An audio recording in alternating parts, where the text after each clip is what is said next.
What's your countdown till Vegas?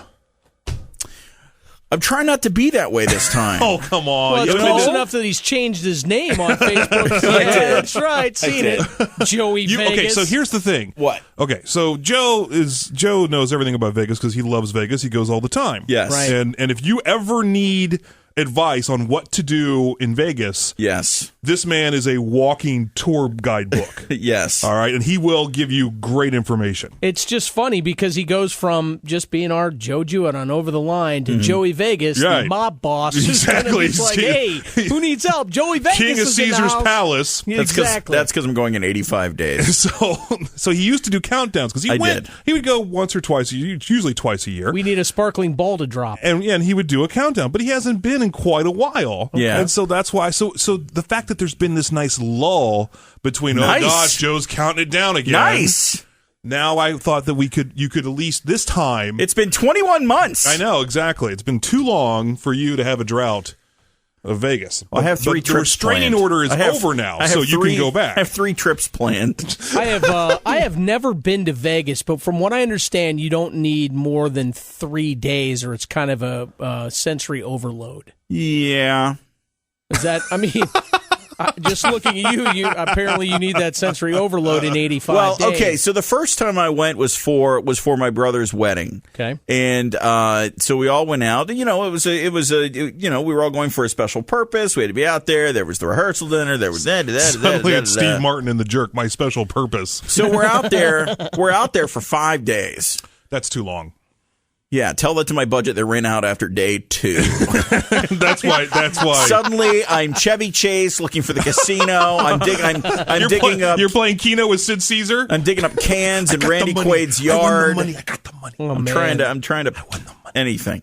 So from that point on, usually it's a 3-night thing. I'll go out on a Friday. I'll stay Friday night, Saturday night, Sunday night, and then I'll come back on Monday. That's usually my trip. Now, there was a time a couple years ago where I went for 6 nights. Whoa. And that seemed a little extensive. In fact, when I woke up, and this was a January. When I woke up. This was, no. When I woke up on the last. I came to. On the last full day in Vegas, I woke up, and this had been a January trip. And I woke up and I thought, it's cold. Where are my pants? No, I thought, I'm still here. Like day 6, this seems a bit much. And then I looked at the weather, and we were having this horrible cold snap. And the first thing I looked at in the weather was that it was 70 degrees in Vegas. And then I looked at Columbus, and I'm not kidding you, it was minus 21. And I was like, all right, one more day's fine. I was just thinking when you woke up, like you're in the face down in the cargo hold of an airliner or something. It's like, what happened? I used to do Vegas so much differently. It would be nothing to get up at like 2 o'clock in the afternoon and then be out till like 4 in the morning. That was young Joey Vegas. That's not it anymore. Now I'm like, oh my gosh, is it 9 p.m. already? There's nothing going on. I'm just going to go to bed. That's it. But it's like, there's a time difference and so that's how it goes now. That would be the first part for me is getting the time adjustment. Then you can go full throttle. Well, I was so also that'd be like 4 days for me. I also did morning radio for 8 years, so I was used to like being up super early in the morning. So at that point, then I was also used to going to bed a little bit earlier. Right. And then you go to Vegas, and it's like my internal clock hasn't quite changed at that point. Now I'm a couple years removed from that, so I'm looking forward to getting more into the out till 4 a.m. I'm usually broke before I leave the airport because they have those slot machines at the airport. Sucker slots? Yeah, the sucker slots. And I'm done. That's it. Yeah. I'm not a gambler, so I'm not sure what I would do other than just go have a blast and get into all kinds of trouble that's legal there. That's the thing is that and play golf. Joe, every time Joe and I have gone to Vegas together, we see a minimum of 4 shows. Yeah. So, I mean, trust me, you can go to Vegas and not be a gambler and still have a fantastic time. I always wondered that. That was always my question is that if you're not a big, like I have some friends that go on a trip every March to go see the NCAA basketball tournament, okay? And that's their gambling. Yeah. So I'm okay with that. I mean, like, yeah, save up. I want to go during that point. But then I was thinking, I'm just not a casino guy. So they have golf courses, too. Oh, well, that will So be you would bring your clubs. Yes. Yeah.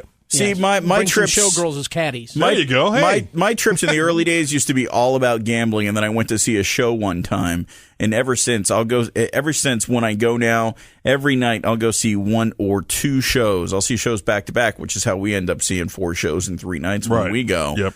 And also, I suddenly become a tourist every time I'm there. Like, I go and see all the touristy things every single time. Like, I act like I've never seen the Bellagio fountains before. Oh my gosh! Look at them go! See, I want to just do like that. in the movie. I'd want to do that, and be filmed from behind like the end of Ocean's 11. Yes. It's, Talking about how you got away with it. When you go Right. to Vegas, don't walk any place. Really? Because it looks like it's only a block and a half, but it's really 7 miles. Well, I do have that Fitbit, so I could get some Oh, steps out dude, of it will. The Fitbit will. You'll look down. It'll beep. You'll look down at it, and it'll go, dude, stop. You're really tired. It's like, come on, it's a Vegas block. It's 7 miles long. Anymore now, I'm like, I walked this in the course of my life. I've walked up and down this strip 100 times. Let's get a cab. If we're going next door, taxi. They look so close. They do. Mandalay Bay's right next door to the Luxor, and by right next door, we meet a 14-minute cab ride. There You could you walk go. from here to Indianapolis in the time it would get you from hotel to hotel in Vegas. Wow.